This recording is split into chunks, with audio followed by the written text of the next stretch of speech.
في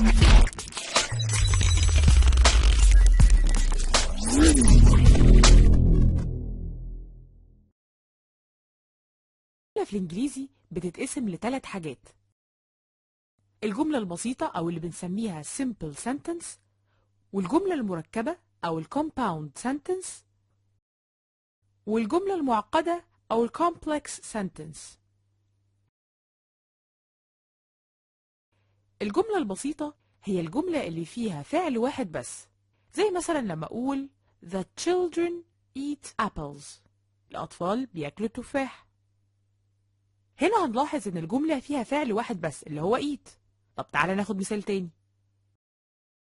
The student answered the question. الطالب جاوب على السؤال. هنا برضو الجملة فيها فعل واحد اللي هو answered. يعني المثالين دول بيعبروا عن الجملة البسيطة. الجملة البسيطة ليها كذا نوع، ممكن تكون مثلا بيانية أو statement، زي ما نقول The girl cleaned her room، أو البنت نظفت أوضتها. طب هم سموها بيانية ليه؟ لأنها بتبين حاجة. يعني احنا في المثال اللي قلناه ده بينا إن البنت دي نظفت أوضتها. طب تعالى ناخد مثال تاني. The children dance together. الأطفال بيرقصوا مع بعض. فالجملة دي بينت الأطفال دول بيعملوا إيه. النوع التاني عندنا إنها تكون استفهامية، يعني تكون عبارة عن سؤال أو question، زي ما نقول مثلا Do you drink tea؟ أنت بتشرب شاي؟ هنا هنلاحظ إن الجملة بدأت تاخد طابع استفهامي شوية، يعني بتسأل عن معلومة، زي مثلا لما أقول في مثال تاني Have you played piano؟ أنت لعبت بيانو؟ في الحالة دي الإجابة هتكون يا بالإثبات، يعني نقول مثلا Yes I have، أيوة أنا فعلا بلعب بيانو، أو بالنفي No I haven't. وممكن تكون الجملة البسيطة أمرية أو بتدي order أو command، زي مثلا لما نقول shut down the radio، اقفل الراديو، أو open the door، افتح الباب، carry your baby، أو شيل الطفل بتاعك. واضح من الأمثلة الثلاثة دي إن الجملة واخدة طابع الأمر. وممكن الجملة البسيطة يبقى فيها طلب أو request، زي مثلا لما نقول Please help me to close the window. من فضلك ساعدني إن أنا أقفل الشباك. Print my picture please. من فضلك اطبع صورتي. Please look up the word in the dictionary. من فضلك دور على الكلمة في القاموس. كل الجمل دي فيها request أو طلب. وممكن يكون الهدف من الجملة البسيطة التعجب أو making exclamation، زي مثلا لما أقول How beautiful the dress is. قد إيه الفستان ده جميل. أو لما أقول How easy it is.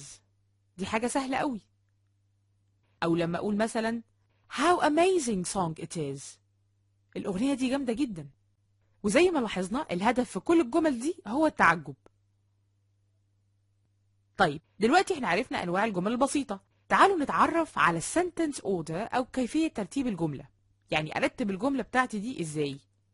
في الجملة البسيطة الفاعل أو السبجكت بيجي قبل الفعل أو الفيرب. يعني مثلا He has played guitar in France for many years. هو لعب جيتار في فرنسا لسنوات كتيرة.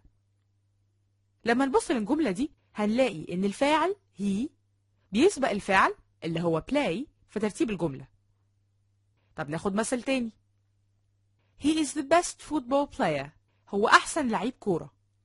هنا الفاعل he برضو بيسبق الفعل is.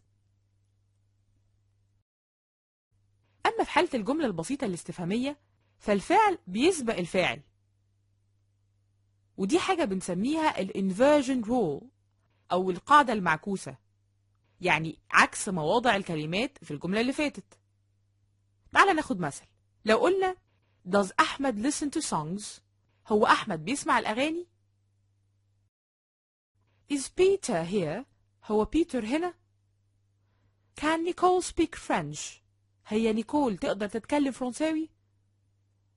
هنلاحظ في الأمثلة دي إن الأفعال اللي هي can, does, is بتسبق الفاعل اللي هو في الثلاث أمثلة أحمد ونيكول وبيتر.